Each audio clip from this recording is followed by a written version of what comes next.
Hello everyone guys, कैसे हैं आप लोग। उम्मीद करता हूं सब बढ़िया होंगे। सो गाइस, इन्वेस्टो प्राइड के एक ब्रांड न्यू वीडियो में आप लोगों का फिर से स्वागत है। इन गाइस, आप सभी को सबसे पहले तो हैप्पी दिवाली। दिवाली की ढेर सारी शुभकामनाएं आप सभी को। आने वाला समय आपके लिए काफी ज्यादा फायदेमंद हो, काफी ज्यादा पैसे आप बना पाए स्टॉक मार्केट से, तो चाहे बात करें डायरेक्ट इक्विटी इन्वेस्टिंग का या फिर म्यूचुअल फंड के थ्रू। इन गाइस, रेगुलर की तरह आज भी संडे है और आपको पता है कि भाई मैं हर एक संडे को क्या करता हूँ। गाइज, मैं करने वाला हूं आप लोगों का म्यूचुअल फंड पोर्टफोलियो को रिव्यू। इन गाइज, रिव्यू करने के लिए मैंने 5 ऐसे म्यूचुअल फंड पोर्टफोलियो को पिक करा हुआ है जो कि अपने आप में काफी यूनिक है और काफी अच्छा दिखने को मिलता है। लेकिन इसके बावजूद भी वहां पे कुछ ना कुछ कमी है जो कि इन्वेस्टर को एड्रेस करने की जरूरत है। तो वही मैं सजेस्ट करूंगा आपको इस वीडियो में। तो आपको काफी ज्यादा फायदे हो सकता है आज के इसी वीडियो से। इसके साथ साथ गाइज, हम लोग 2 पॉइंट पे और बात करेंगे कि भाई अगर आप एक हाई रिस्क की इन्वेस्टर है, 35 से 40 हजार पर मंथ के हिसाब से एसआईपी करना चाहते हैं, लेकिन सिर्फ और सिर्फ स्मॉल कैप कैटेगरी के फंड में इन्वेस्ट करना चाहते हैं, तो वो 3 स्मॉल कैप कैटेगरी का फंड कौन सा होगा जिसमें आपको जाके इन्वेस्ट करना चाहिए, ताकि लंबे समय में आपको काफी ज्यादा से ज्यादा पैसे बन सके। लास्टली गाइज, मैं आपको बताऊंगा कि भाई अगर आपको आज के दिन में एसआईपी करना है, यानी कि दिवाली के दिन पे एसआईपी स्टार्ट करना है, तो वो 4 फंड कौन सा होगा डिफरेंट कैटेगरी से जिसमें आपको जाके एसआईपी स्टार्ट करना चाहिए आज के डेट से, ताकि आने वाले समय में 15 से 18 साल या फिर 15 से 20 सालों में आपको बहुत ज्यादा पैसा बन सके। वही गाइज, अगर आप भी चाहते हैं कि मैं आपका म्यूचुअल फंड पोर्टफोलियो को रिव्यू करूं, तो आप अपना mutual fund portfolio comment section में मेंशन कर सकते हैं। तो गाइज, जैसे मैंने आपको बताया कि भाई आज के इस वीडियो में हम लोग 3 तरीके से बात करने वाले हैं। पहले बात करेंगे आपका म्यूचुअल फंड पोर्टफोलियो रिव्यू का। फिर बात करेंगे कि अगर आप एक हाई रिस्क की इन्वेस्टर है और आप 35 से 40,000 पर मंथ के हिसाब से एसआईपी करना चाहते हैं, लेकिन सिर्फ और सिर्फ स्मॉल कैप कैटेगरी के फंड में इन्वेस्ट करना चाहते हैं, तो वो 3 फंड्स कौन सा होगा स्मॉल कैप कैटेगरी से जिसमें जाके आपको इन्वेस्ट करना चाहिए और उन सारे ही फंड का ओवरलैपिंग भी काफी कम दिखने को मिले। लास्टली गाइज, मैं आपको बताऊंगा कि भाई अगर आप आज के दिन में एसआईपी करना चाहते हैं, तो वो 4 फंड कौन सा होगा जो आपके लिए काफी बेहतरीन हो सकता है अगले 15 से 20 सालों के लिए। तो चलिए गाइज, सबसे पहले बात कर लेते हैं आपका म्यूचुअल फंड पोर्टफोलियो रिव्यू का। बात करेंगे इस म्यूचुअल फंड पोर्टफोलियो रिव्यू का, तो यहाँ पे जो पहला पोर्टफोलियो है वो निकल के आता है यहाँ पे आपका एमडी शफीक अंसारी का। इनका कहना है कि सर, मैंने 4 एसआईपी कर रखा है, पर समझ नहीं आ रहा है कि मेरा डिसीजन सही है कि नहीं, कहीं लॉन्ग टर्म में लॉस ना हो जाए। मेरा 15 साल के लिए एसआईपी का टारगेट है। सो प्लीज सर बताइए कि ये एसआईपी चलेगा कि कोई एक्स्ट्रा एसआईपी लेने की जरूरत है इनके अपने पोर्टफोलियो में। तो इन्होंने जो पहला फंड चूज करा हुआ है, जो फंड यहाँ पे ICICI prudential blue chip fund, जिसमें इन्होंने 500 पर मंथ के हिसाब से एसआईपी करा हुआ है। सेकेंड फंड है यहाँ पे आपका मिड कैप कैटेगरी से SBI Magnum mid cap fund, जिसमें इन्होंने 1000 पर मंथ के हिसाब से एसआईपी करा हुआ है। तीसरा फंड है यहाँ पे क्वांट स्मॉल कैप फंड, जिसमें इन्होंने 1500 पर मंथ के हिसाब से एसआईपी करा हुआ है। एंड लास्ट फंड इनके पास फ्लेक्सी कैप कैटेगरी से पराग पारिक फ्लेक्सी कैप फंड, जिसमें इन्होंने 2000 पर मंथ के हिसाब से एसआईपी करा हुआ है। तो बात करेंगे जिनका पहला फंड का, यानी कि ICICI prudential blue chip fund का, तो ये फंड वैसे देखे तो काफी सही है, बहुत सही तरीके से परफॉर्म कर रहा है। लेकिन अगर आपको इस कैटेगरी का बेस्ट फंड के साथ जाना है, तो वो फंड हो सकता है यहाँ पे आपके लिए Nippon India large cap fund. वो फंड ज्यादा अच्छे तरीके से परफॉर्म कर रहा है and across the time frame benchmark index as well as category average दोनों को ही काफी अच्छे खासे मार्जिन से बीट करा हुआ है। तो यहाँ पे हार्ड एंड फास्ट नहीं है कि भाई आपको इससे एग्जिट ही करना है, लेकिन अगर आपको थोड़ा सा बेटर फंड के साथ जाना है, तो इन दैट केस आप जा सकते हैं Nippon India large cap fund के साथ। बात करें इनके पोर्टफोलियो का सेकंड फंड का, यानी कि SBI Magnum mid cap fund का, तो ये फंड देखे तो वैसे काफी सही फंड है, तो आप इस फंड के साथ कंटिन्यू करके चल सकते हैं। सिमिलर सा रिस्पॉन्स रहेगा आपका थर्ड फंड के लिए कि जो क्वांट स्मॉल कैप फंड, ये फंड भी काफी अच्छे तरीके से परफॉर्म करा हुआ है, बोथ इनके सब lump sum investment and SIP investment. तो आप इस फंड के साथ भी कंटिन्यू करके चल सकते हैं। एंड सिमिलरली आप पराग पारिक फ्लेक्सी कैप फंड के साथ भी कंटिन्यू करके चल सकते हैं। हालांकि इस फंड का जो फंड साइज है ये काफी ज्यादा हो चुका है, मोटा मोटी 43,000 करोड़ का या फिर 42,000 करोड़ का हो चुका है। तो सफीक, आपका जो पोर्टफोलियो है ये मुझे काफी सही लगता है, बहुत ज्यादा चेंज करने की जरूरत नहीं है। बस एक ही चेंज है जो कि आपको करना चाहिए अपने पोर्टफोलियो में, ICICI prudential blue chip fund से एग्जिट करके आप स्विच कर सकते हैं Nippon India large cap fund के साथ। वो ज्यादा बेहतर ऑप्शन आपके लिए हो सकता है। इसके अलावा देखें तो बाकी के तीनों फंड काफी सही दिखने को मिल रहा है, तो आप एज इट इज कंटिन्यू करके चल सकते हैं। बात करी गई सेकंड पोर्टफोलियो का, तो निकल के आता है यहाँ पे आपका उजमा अंसारी का। इनका कहना है कि sir, kindly review my portfolio all SIP in direct growth fund with time horizon of 15 year, जो कि काफी सही टाइम होराइजन है। बात करें गाइस जिनका पहला फंड का, तो फंड यहाँ पे आपका Kotak blue chip equity fund, तो काफी सही फंड है, तो उज्जवल आप इस फंड के साथ कंटिन्यू करके चल सकते हैं। सेकंड फंड है Canara bank blue chip equity fund. Third fund है आपके पास यहाँ पे ICICI prudential blue chip equity fund.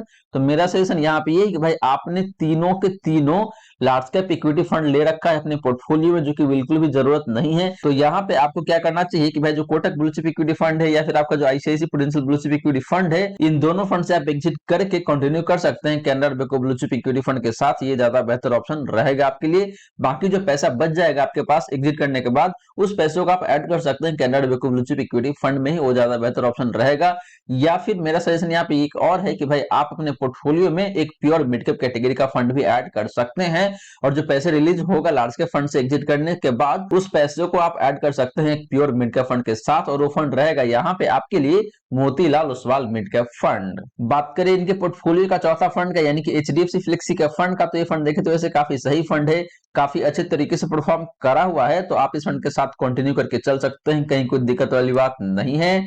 And similarly बात करें लास्ट फंड का, यानी कि एचडीएफसी स्मॉल कैप फंड का, तो ये फंड भी काफी अच्छे तरीके से परफॉर्म करा हुआ है, तो आप इस फंड के साथ भी कंटिन्यू करके चल सकते हैं। बस यहाँ पे आपको एक चेंज करना है कि जो आपके पास कोटक ब्लू चिप फंड है या फिर आपके पास ICICI prudential blue chip fund है, इन दोनों फंड से एग्जिट करके आप ऐड कर सकते हैं अपने पोर्टफोलियो में एक प्योर मिड कैप फंड, और वो फंड हो सकता है आपके लिए Motilal Oswal mid cap fund. इसके अलावा देखें तो मुझे सारे ही फंड काफी सही लग रहा है, कहीं कोई दिक्कत वाली बात नहीं है। बात करेंगे इस नेक्स्ट पोर्टफोलियो का, तो यहाँ पे देखिए तो नीता धर्मसी जी है, इन्होंने अपना पोर्टफोलियो पोस्ट करा हुआ है। इनका कहना है यहाँ पे कि hello sir, I am Neeta 55 years old, lump sum investment for 5 year, please review.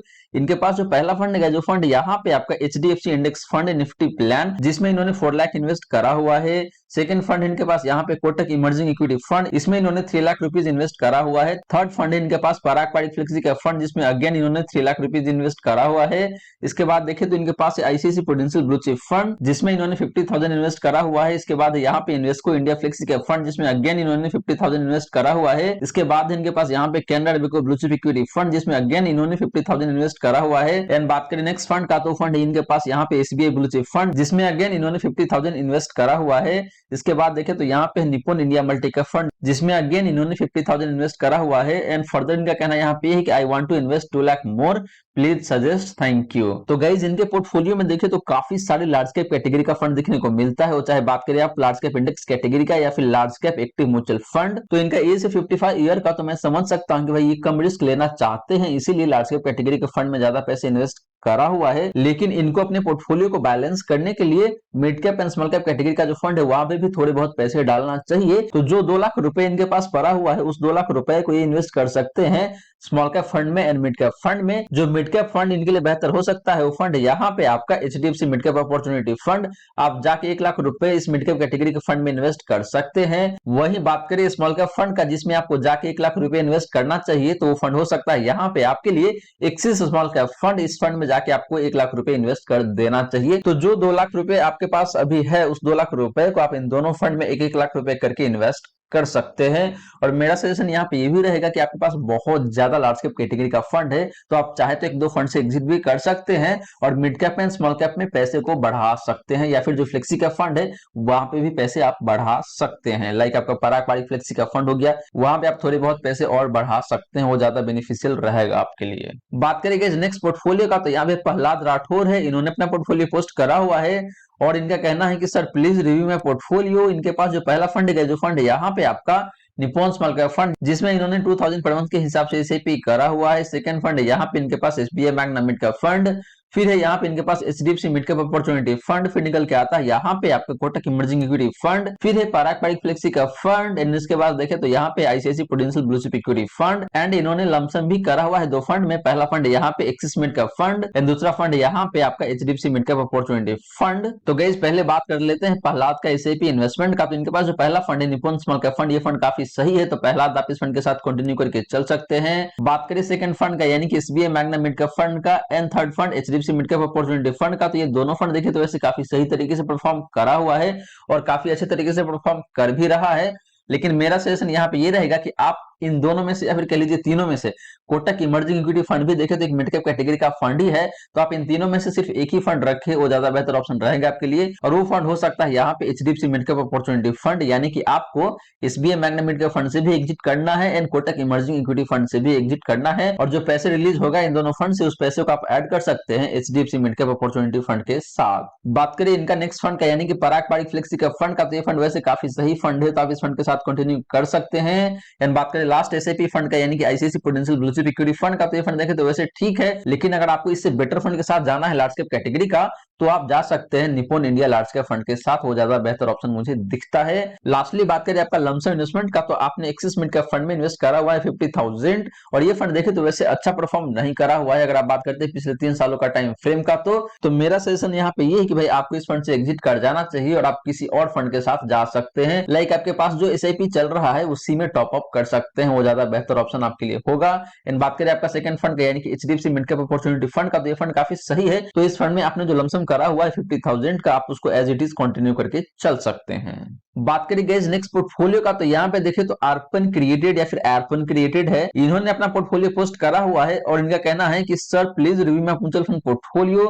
13 से 15 साल का इनका टाइम होराइजन है, डॉटर की शादी के लिए इन्वेस्ट करना है और इनकी डॉटर का जो एज है अभी वो 5 साल का है गाइस। इन्होंने 4 फंड में इन्वेस्ट करा हुआ है गाइस। पहला फंड यहाँ पे आपका एक्सिस स्मॉल कैप फंड, दूसरा फंड है आपका PGM India mid cap fund, तीसरा फंड यहाँ पे आपका SBI large mid cap fund, चौथा फंड यहाँ पे आपका क्वांट स्मॉल कैप फंड, और हर एक फंड में इन्होंने 2,500 पर मंथ के हिसाब से एसआईपी करा हुआ है और इन्होंने 1 साल पहले स्टार्ट करा हुआ है एसआईपी इन सारे ही फंड में। तो बात करें गाइस इनका पहला फंड का यानी कि एक्सिस स्मॉल कैप फंड का, तो ये फंड देखे तो वैसे ठीक फंड है लेकिन बहुत खतरनाक तरीके से रिटर्न नहीं दे रहा है। काफी एवरेज परफॉर्मेंस है इस फंड का अपने कैटेगरी में। लास्ट 1 ईयर में, लास्ट 3 ईयर में इस फंड ने अपनी category average as well as benchmark index दोनों को ही अंडर परफॉर्म करा हुआ है। तो मेरा सजेशन यहाँ पे ये रहेगा कि भाई आप इस फंड से एग्जिट करके स्विच कर सकते हैं Nippon India small cap fund के साथ। बात करें सेकंड फंड का यानी कि PGM India mid cap fund का, तो ये फंड वैसे देखे तो ठीक ठाक सा है लेकिन यहाँ भी रिटर्न बहुत अच्छा नहीं मिला हुआ है लास्ट 3 ईयर का टाइम फ्रेम में देखते हैं तो यहाँ पे आपको इस फंड से भी एग्जिट कर जाना चाहिए और स्विच कर जाना चाहिए इधर Motilal Oswal mid cap fund के साथ या फिर एचडीएफसी मिड कैप फंड के साथ। बात करें थर्ड फंड का यानी कि SBI large mid cap fund का, तो ये फंड वैसे देखे तो काफी अच्छा फंड है अपने कैटेगरी में, तो आप इस फंड के साथ कंटिन्यू करके चल सकते हैं। एंड बात करें लास्ट फंड का यानी कि क्वांट स्मॉल कैप फंड का, तो ये फंड काफी सही तरीके से परफॉर्म करा हुआ है लेकिन काफी हाई रिस्क की फंड है, तो इस बात को जरूर आप ध्यान में रख सकते हैं एंड आप इस फंड के साथ कंटिन्यू भी करके चल सकते हैं। एंड लास्टली आपने मेंशन करा हुआ है कि भाई आपने चारों ही फंड में 2,500 पर मंथ के हिसाब से एसआईपी करा हुआ है, जो कि सही स्ट्रेटेजी नहीं है। आपको अपना रिस्क को देखना है और उसके अकॉर्डिंग लार्ज कैप में, मिड कैप में, स्मॉल कैप में अपना लोकेशन को चेंज करना है। अगर आप ज्यादा हाई रिस्क लेना चाहते हैं in that case mid cap में, स्मॉल कैप में ज्यादा पैसे डाल सकते हैं एंड आपका जो large and mid cap category का फंड है वहां पर लोकेशन कम कर सकते हैं। तो इस तरीके से देखें तो आपको सोचना चाहिए कि भाई आपका रिस्क कितना ज्यादा है, कितना आप रिस्क ले सकते हैं। डिपेंडिंग ऑन दैट आप अपने पोर्टफोलियो लोकेशन को चेंज कर सकते हैं।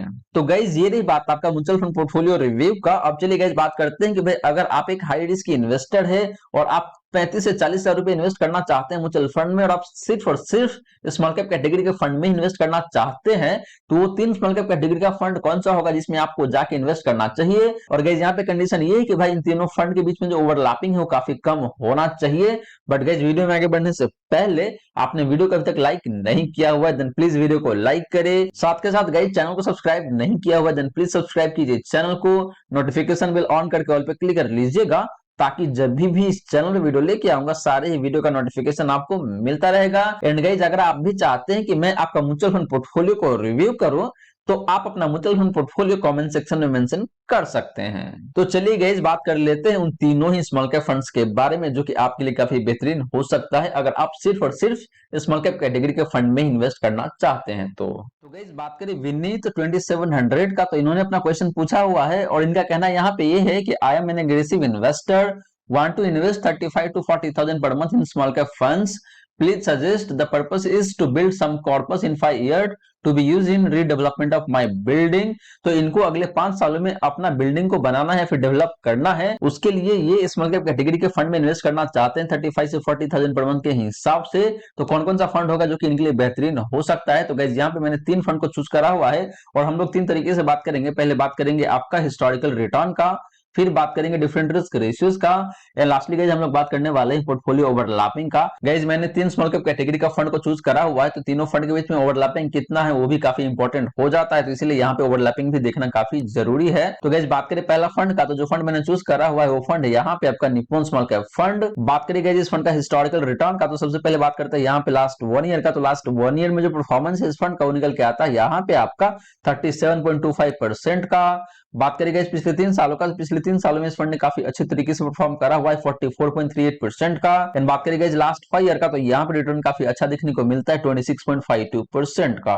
तो guys Nippon small cap fund ने काफी शानदार तरीके से परफॉर्म करा हुआ है across the time frame. In guys आपको बता दो यहाँ पे कि जो निप्पॉन स्मॉल कैप फंड इसका परफॉर्मेंस काफी कंसिस्टेंट देखने को मिलता है, वो चाहे बात करें लास्ट 1 ईयर का या फिर लास्ट 3 ईयर का या फिर लास्ट 5 ईयर का या फिर लास्ट 7 ईयर का या फिर लास्ट 10 ईयर का, हर एक टाइम फ्रेम में इस फंड ने काफी कंसिस्टेंट तरीके से परफॉर्म करके दिया हुआ है। बात करी गई सेकंड स्मॉल कैप फंड का, तो फंड निकल के आता है यहाँ पे आपका क्वांट स्मॉल कैप फंड, जो कि एक हाई रिस्क फंड है अपनी कैटेगरी में। बात करेगा जिस फंड का लास्ट 1 ईयर का परफॉर्मेंस का, तो निकल के आता है यहाँ पे आपका 35.98% का, मोटा मोटी 36% कह सकते हैं। बात करेंगे पिछले 3 सालों का परफॉर्मेंस का, तो निकल के आता है यहाँ पे आपका 47% का। एंड बात करेंगे पिछले 5 सालों का परफॉर्मेंस का, तो निकल के आता है यहाँ पे आपका मोटा मोटी 30% का। तो क्वांट स्मॉल कैप फंड ने भी काफी शानदार तरीके से परफॉर्म करा हुआ है अक्रॉस द टाइम फ्रेम, कहीं कोई दिक्कत वाली बात नहीं है। आप इस फंड में भी जाके इन्वेस्ट कर सकते हैं अगर आप एक हाई रिस्की या फिर अल्ट्रा हाई रिस्की इन्वेस्टर है तो। एंड बात करेंगे लास्ट स्मॉल कैप फंड का, तो फंड निकल के आता है यहाँ पे आपका HDFC small cap fund. And बात करेंगे इस फंड का लास्ट 1 ईयर का परफॉर्मेंस का, तो निकल के आता है यहाँ पे आपका 36.72% का, मोटा मोटी 37% कह सकते हैं आप। बात करेंगे पिछले 3 सालों का, तो पिछले 3 सालों में इस फंड ने आपको 41% का रिटर्न बना के दिया हुआ है। एंड बात करेंगे पिछले 5 सालों का, तो यहाँ पे भी परफॉर्मेंस काफी अच्छा देखने को मिलता है, मोटा मोटी 21.5% का। तो guys similar to Nippon small cap fund and quant small cap fund, HDFC small cap fund की भी बात करें तो इसका भी परफॉर्मेंस काफी अच्छा देखने को मिलता है अक्रॉस दी टाइम फ्रेम। वही गाइस बात करें इन तीनों ही फंड का डिफरेंट रिस्क रेशियोज का, तो सबसे पहले बात कर लेते हैं निप्पॉन स्मॉल कैप फंड का स्टैंडर्ड डिवीजन का, तो निकल के आता है यहाँ पे आपका 16.49 का। बात करेंगे जिस फंड का साफ रेशियो का, तो निकल के आता है यहाँ पे आपका 2.06 का। एंड बात करेंगे जिस फंड का अल्फा का, तो निकल के आता है यहाँ पे आपका 10.57% का। तो guys Nippon small cap fund का स्टैंडर्ड डिवीजन भी देखे तो काफी अच्छा देखने को मिलता है, साफ रेशियो भी देखे तो काफी शानदार है। एंड बात करें अल्फा का, तो ये भी काफी जबरदस्त देखने को मिल जाता है, मोटा मोटी 10.5% का। इसका मतलब यही गाइज कि ये फंड अपने बेंचमार्क इंडेक्स को मोटा मोटी 10.5% से बीट करता है, साफ रेशियो बेहतर है। इसका मतलब ये है कि भाई इसका रिस्क एडजस्टेड रिटर्न उतना ही बेहतर निकल के आता है। एंड स्टैंडर्ड डिवीजन देखे तो काफी सही है, इसका मतलब ये है कि रिटर्न की वोलेटिलिटी भी बहुत ज्यादा नहीं रहता है इस पर्टिकुलर फंड का। बात करेंगे इस क्वांट स्मॉल कैप फंड का रिस्क रेशियोज का, तो गाइस इस फंड का स्टैंडर्ड डिवीजन काफी ज्यादा देखने को मिल जाता है, क्योंकि ये काफी हाई रिस्क फंड है अपने कैटेगरी में, और वो निकल के आता है यहाँ पे आपका 19.44 का। बात करेंगे जिस फंड का अल्फा का, तो ये भी काफी रीजनेबल देखने को मिल जाता है 1.8 का, जो कि कैटेगरी एवरेज से काफी अच्छा है। एंड बात करेंगे अल्फा का, तो ये भी काफी शानदार देखने को मिल जाता है, मोटा मोटी 10% का। तो क्वांट स्मॉल कैप फंड का भी रिस्क रेशियोज देखा तो काफी शानदार देखने को मिल जाता है, बारिंग स्टैंडर्ड डिवीजन जो कि हायर साइड में है। इसका मतलब ये कि भाई इस फंड का रिटर्न काफी ज्यादा वोलेटाइल रहता है गाइस। लेकिन जैसे ही आप बात करते हैं साफ रेशियो का या फिर अल्फा का, तो ये काफी जबरदस्त देखने को मिल जाता है इस फंड का भी। वही बात करेंगे एचडीएफसी स्मॉल कैप फंड का स्टैंडर्ड डिवीजन का, तो निकल के आता है यहाँ पे आपका 17.32 का। बात करेंगे जिस फंड का साफ रेशियो का, तो निकल के आता है यहाँ पे आपका 1.83 का। एंड बात करेंगे जिस फंड का अल्फा का, तो ये भी काफी अच्छा देखने को मिल जाता है, मोटा मोटी 7% का। तो guys HDFC small cap fund का भी रिस्क रेशियोज देखा तो काफी अच्छा देखने को मिल जाता है, वो चाहे बात करें स्टैंडर्ड डिवीजन का या फिर शार्प रेशियो का या फिर अल्फा का। तो गाइज ये रही बात आपका इन तीनों ही फंड का हिस्टोरिकल रिटर्न का एंड रिस्क रेशियोज का। और गाइज यहाँ पे देखे तो ओवरऑल मुझे ये तीनों ही फंड काफी जबरदस्त देखने को मिल जाता है। लेकिन गाइज अगर आप अपने पोर्टफोलियो में 3 फंड एक ही कैटेगरी का ऐड करना चाहते हैं, तो आपको ओवरलैपिंग देखना बहुत ही जरूरी हो जाता है। तो बात करें यहाँ पे सबसे पहले निप्पॉन स्मॉल कैप फंड का and quant small cap fund का ओवरलैपिंग परसेंटेज का, तो निकल के आता है यहाँ पे आपका 4% का। इसका मतलब यही गाइस कि इन दोनों फंड का जो पोर्टफोलियो है उसमें से 96% पोर्टफोलियो ऐसा है जो कि काफी यूनिक देखने को मिलता है, सिर्फ और सिर्फ 4% ही पोर्टफोलियो ऐसा है जो कि कॉमन देखने को मिलता है, जो कि काफी अच्छी बात है इन दोनों ही फंड का। मतलब आप अपने पोर्टफोलियो में इन दोनों फंड को इंक्लूड करके चल सकते हैं, कहीं कोई दिक्कत वाली बात नहीं है। बात करेंगे आपका क्वांट स्मॉल कैप फंड का and HDFC small cap fund का पोर्टफोलियो ओवरलैपिंग का, तो निकल के आता है यहाँ पे आपका सिर्फ 2% का। तो गाइस ये पोर्टफोलियो ओवरलैपिंग परसेंटेज भी काफी शानदार देखने को मिल जाता है, तो आप quant small cap fund and HDFC small cap fund को भी कंटिन्यू करके चल सकते हैं। बात करें गाइस तीसरा कॉम्बिनेशन का, यानी कि निप्पॉन स्मॉल कैप फंड का and HDFC small cap fund का पोर्टफोलियो ओवरलैपिंग का, तो निकल के आता है यहाँ पे आपका 13% का। ये थोड़ा सा हाइट साइड में जरूर देखने को मिलता है, लेकिन गाइज इतना ज्यादा भी नहीं है, जिसकी वजह से आप निप्पॉन स्मॉल कैप फंड को इन एचडीएफसी स्मॉल कैप फंड को नहीं ऐड कर सकते हैं अपने पोर्टफोलियो में। ये काफी रीजनेबल देखने को मिलता है। हाँ, थोड़ा सा हाइट साइड में जरूर है अगर आप कंपेयर करते हैं बाकी दो कॉम्बिनेशन से तो, लेकिन गाइज ओवरऑल देखें तो मुझे कहीं कोई दिक्कत लगता नहीं है। आप इन तीनों ही फंड को एक पोर्टफोलियो में जरूर ऐड कर सकते हैं, प्रोवाइडेड आप एक काफी हाई रिस्क इन्वेस्टेड है, या फिर ऐसा कह लीजिए कि अगर आप एक अल्ट्रा हाई रिस्क इन्वेस्टर है तो गाइज ये तो बात रही बीनीथ 2700 का कि भाई इनको अपने पोर्टफोलियो में कौन कौन सा फंड ऐड करना चाहिए स्मॉल कैप कैटेगरी से। लेकिन यहाँ पे इनके लिए मेरा एक सजेशन और है कि भाई इनका जो टाइम होराइजन है 5 साल का, ये मुझे काफी कम लगता है। तो इस पे आपको सोचने की जरूरत है बीनीथ।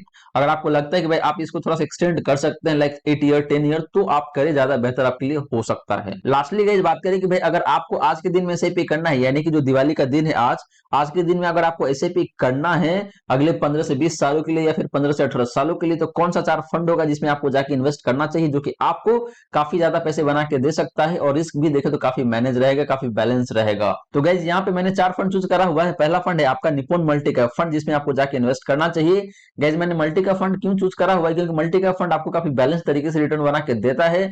और फ्लेक्सी कैप फंड मैंने यहाँ पे चूज नहीं करा हुआ है। इसके पीछे रीजन ये है कि भाई आजकल का जो फ्लेक्सी कैप फंड है ये मोर और लेस आपका जो लार्ज कैप कैटेगरी का फंड है वही बन के रह चुका है, क्योंकि देखे तो मोटा मोटी 60-70% लार्ज कैप स्टॉक में ही पैसे इन्वेस्ट करता है, और जो mid cap and small cap है वहां पे पैसे जाता ही नहीं है। तो इसीलिए मैंने यहाँ पे निप्पॉन मल्टी कैप फंड को चूज करा हुआ है। ये फंड आपके लिए काफी बेहतर हो सकता है। बात करें सेकंड फंड का जो मैंने चूज करा हुआ है मिड कैप कैटेगरी से, वो फंड है यहाँ पे आपका HDFC mid cap fund. Guys HDFC mid cap fund ने काफी अच्छे तरीके से परफॉर्म करा हुआ है अक्रॉस द टाइम फ्रेम। इस फंड का परफॉर्मेंस काफी बेहतर तो है ही, लेकिन बात करें इस फंड का रिस्क रेशियोज का तो ये भी काफी अच्छा देखने को मिल जाता है।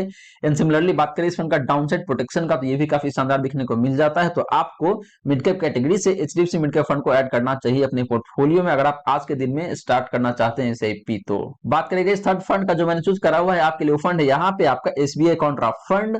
गाइस एसबीआई कॉन्ट्रा फंड काफी अच्छे तरीके से परफॉर्म करा हुआ है, काफी हाई रिस्क की फंड है, लेकिन काफी बैलेंस तरीके से आपको रिटर्न बना के दिया हुआ है। रिस्क रेशियोज देखे तो काफी अच्छा देखने को मिलता है। वो चाहे बात करें आप अपसाइड रेशियो का या फिर डाउनसाइड रेशियो का, दोनों ही केस में ये फंड काफी अच्छा परफॉर्म करता है। यानी कि जब मार्केट बुल फेज में रहता है तो भी अच्छा परफॉर्म करके देता है, और जब मार्केट बियरिश फेज में रहता है तो भी ये फंड काफी कम गिरता है गाइस। इन बात करेंगे लास्ट फंड का, तो फंड निकल के आता है यहाँ पे आपके लिए क्वांट स्मॉल कैप फंड। आपको स्मॉल कैप कैटेगरी से क्वांट स्मॉल कैप फंड में जाके इन्वेस्ट करना है। ये फंड आपके लिए काफी बेहतर हो सकता है आने वाले समय में। फंड साइज देखे तो काफी रीजनेबल है।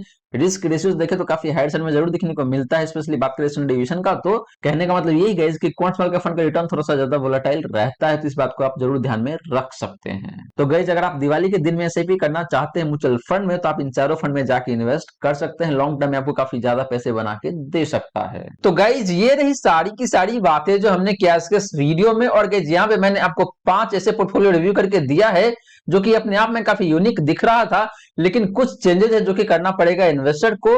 तो जिनका भी पोर्टफोलियो मैंने पिक करा था आज के इस वीडियो में, प्लीज जाके अपने पोर्टफोलियो में रिस्पेक्टिव चेंजेस कर लीजिए। इसके बाद आपका पोर्टफोलियो काफी सॉर्टेड हो जाएगा और लॉन्ग टर्म में काफी अच्छे तरीके से आपको पैसे बना के दे सकता है। इसके अलावा गाइस मैंने आपको ये भी बताया कि भाई अगर आप एक हाई रिस्क की इन्वेस्टेड है और आप सिर्फ और सिर्फ स्मॉल कैप कैटेगरी के फंड में इन्वेस्ट करना चाहते हैं एसआईपी के माध्यम से, तो वो 3 स्मॉल कैप कैटेगरी का फंड कौन सा होगा जिसमें जाके आपको इन्वेस्ट करना चाहिए। एंड लास्टली गाइस मैंने आपको ये भी बताया कि भाई अगर आपको दिवाली के दिन यानी कि आज के डेट पे एसआईपी स्टार्ट करना है, तो 4 फंड कौन सा होगा डिफरेंट कैटेगरी से जिसमें जाके आपको इन्वेस्ट करना चाहिए। तो गाइस आशा करता हूं जितनी भी बातें मैंने बताने की कोशिश किया है सारी की सारी बातें आपको समझ में आ गया होगा।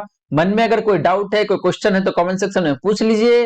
वहीं गाइस वीडियो अच्छी लगी हो तो वीडियो को लाइक करके अप्रिशिएट जरूर करें। इन गाइस आपने चैनल को अभी तक सब्सक्राइब नहीं किया हुआ है देन प्लीज सब्सक्राइब कीजिए चैनल को। साथ के साथ गाइस नोटिफिकेशन बेल ऑन करके ऑल पे क्लिक कर लीजिएगा, ताकि जब भी इस चैनल पे वीडियो लेके आऊंगा सारे ही वीडियो का नोटिफिकेशन आपको मिलता रहेगा।